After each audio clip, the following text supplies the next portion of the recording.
প্রশাসন থেকে পরিষদের উদ্যোগে বগুড়ার পৌরসভা বাজার এবং বিভিন্ন যে ডাস্টবিন আছে সেটা পরিষ্কারের লক্ষ্যে আজকে একটি বেসরকারি কোম্পানি যেটা হচ্ছে সুপার ক্লিন বিডি লিমিটেডকে দায়িত্ব দেওয়া হচ্ছে, তার সাথে চুক্তি করা হয়েছে।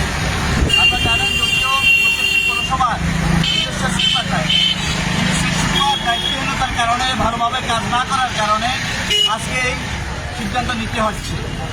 আমরা একটি কথা বলতে চাই, আমরা যারা এখানে বিএনপি নেতৃবৃন্দ রাজনৈতিক নেতৃবৃন্দ আছি, এই পৌরসভার কোনো দায়িত্বে আমরা কেউ নাই।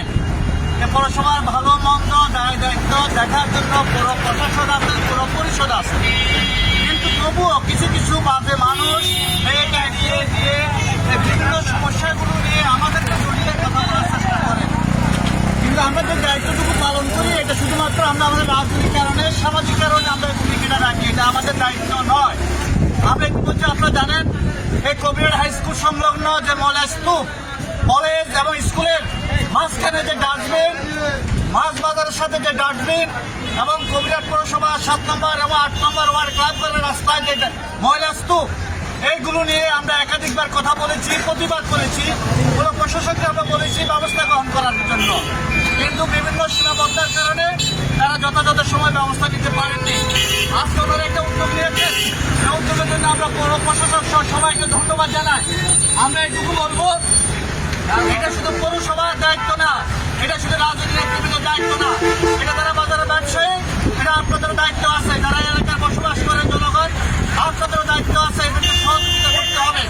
যেখানে সেখানে ময়লা রাখা যাবে না, যেখানে সেখানে যেভাবে ইচ্ছা ডাস্টবিনের ব্যবহার করা যাবে না, এটা আপনাদেরকে মনে রাখতে হবে। আমরা যারা বাজারের ব্যবসায়ী তাদেরকে বলবো, এই পৌরসভার সহযোগিতা হোক, আপনাদের উদ্যোগ হোক, আপনাদের নিজস্ব ওয়ান টাইম ডাস্টবিনের ব্যবস্থা, প্লাস্টিকের ডাস্টবিনের ব্যবস্থা রাখতে হবে, যেটা সেখানে ময়লা স্তূপ আপনারা সেখানে ময়লা সেখানে জমিয়ে রাখবেন, সেখান থেকে আমাদের দ্বারা এই যে যারা দায়িত্বে আছে আজকে যারা দায়িত্ব পালন করবেন তারা সেখান থেকে সেটা পরিষ্কার করে নিয়ে যাবে। আর বিশেষ করে স্কুলের পাশে, কলেজ এবং স্কুলের রোডে, মাছ বাজারের পাশে 7 নম্বর 8 নম্বর যে ক্লাবগড় রোড, এই রোডের পাশে যে ময়লা স্তূপ এবং আমাদের এই বাজার দক্ষিণ বাজার, এই যে দক্ষিণ বাজার সেখানে যে ময়লা স্তূপ, এটা যেন দ্রুত সময়ের মধ্যে এটা যেন পরিষ্কার করা হয়, এটা বিশেষভাবে নজর দেওয়ার জন্য আমরা অনুরোধ করব। ইতিমধ্যে আপনারা জানেন এই পৌরসভায় কোটি কোটি টাকার উন্নয়ন কাজ চলছে বিএনপি নেতৃবৃন্দের সহযোগিতায়, আমাদের সহযোগিতায়। ইতিমধ্যে আজকে গতকালকে একটি নিয়োগ এসেছে, এই পৌরসভার জন্য আরো 50 লক্ষ টাকা বিশেষ বরাদ্দ হয়েছে এবং পৌরসভার এই যে আমাদের ময়লা যে ডাম্পিং এর যে জায়গা নির্ধারণ করা হয়েছে, সেখানে ব্রিজ, একটা ব্রিজ, উত্তর মাথা খালের উপরে একটা ব্রিজ, এই দুটি ব্রিজের জন্য প্রায় 84 লক্ষ টাকা বরাদ্দ হয়েছে। এভাবে বরাদ্দ হবে, এভাবে টাকা আসবে। আমরা শুধু পুরো পরিষদকে বলবো, এই টাকা যেন যথাযথভাবে প্রয়োগ করা হয়, যাতে করে কাজের মান যাতে ঠিক থাকে, যথা জায়গায় যেন এই টাকাকে বিনিয়োগ করা হয়, সেই বিষয়ে যেন যথাযথ নজর দেওয়া হয়।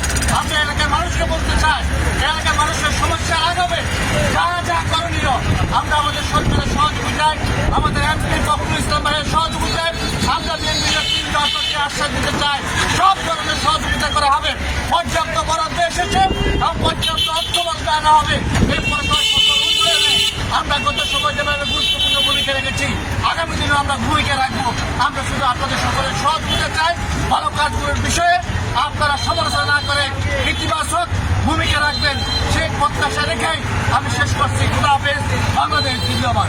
একটা প্রশ্ন ছিল, আমরা পূর্বে দেখেছি যে গণসচেতনতার কারণে আগে যারা কাজ করছে সরকারি ওরা করতে পারে না, কিছুদিন এখানে একটা উচ্ছেদ হয়েছে, আবার গণসচেতনতা ওদের ইয়ের কারণে আবার বসে গেছে। এখন এখানে কতটুকু আপনাকে বিএনপি লিডার হিসাবে আপনার কাছে অনুরোধ রইল, আপনার উদ্যোগ নিয়ে গণসচেতনতার সঠিকভাবে জনগণ যেন সম্পৃক্ত থাকে। আমাদের কাজগুলো চলছে, সরকারি টাকা সরকারি টাকা যারা বেতনে আছে, যাদের দখল আছে, সেখান থেকে সরকারি বেতন নেওয়ার চেষ্টা করা হচ্ছে। এটা দেশব্যাপী একটা কর্মসূচি, এটা কোনো স্থানীয় কর্মসূচি না।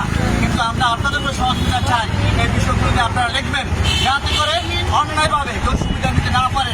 কারণ আমরা অনেক সময় দেখি সরকারি টাকা দখল করে, রাস্তা দখল করে কেউ দোকান বসিয়ে দেয়। সেটার জন্য বলা হয় যে সরকারি দলের নেতা কর্মীরা টাকা নিয়ে রাস্তার উপর দোকান বসিয়ে দেয়, আমাদের কিন্তু অভিযোগ করা হয়। আবার যখন সরকার তাদের সরকারের নির্দেশে যখন যথাযথ কর্তৃপক্ষ এসে সেটা উচ্ছেদ করেন, পরিষ্কার করেন, তখন বলা হয় বিএনপি নেতারা কোনো কথা বলে না। আমরা 18 বছর আমরা সুবিধা পেয়েছি, এখন আমরা বিরক্ত, আমরা এখন হয়রানির শিকার হচ্ছি, সেটার জন্য নেতাদেরকে দোষ দেওয়া হয়। এই বিষয়গুলো নিয়ে সামাজিকভাবে কিছু অপচেষ্টাকারী, অপকৌশলকারী তারা বিভিন্ন বিভ্রান্তি ছড়িয়ে দেয়। আমরা এই বিষয়ে আপনাদের সহযোগিতা চাই, যেটা ন্যায্য, যেটা জনগণের অধিকার, সে বিষয়ে আপনারা সর্বোচ্চ ভূমিকা রাখবেন, সোচ্চার থাকবেন। এই বিষয়ে আমরা আপনাদের সহযোগিতা চাই এবং আমরা সবসময় ন্যায়ের পক্ষে ভূমিকা রাখতে চাই। ধন্যবাদ।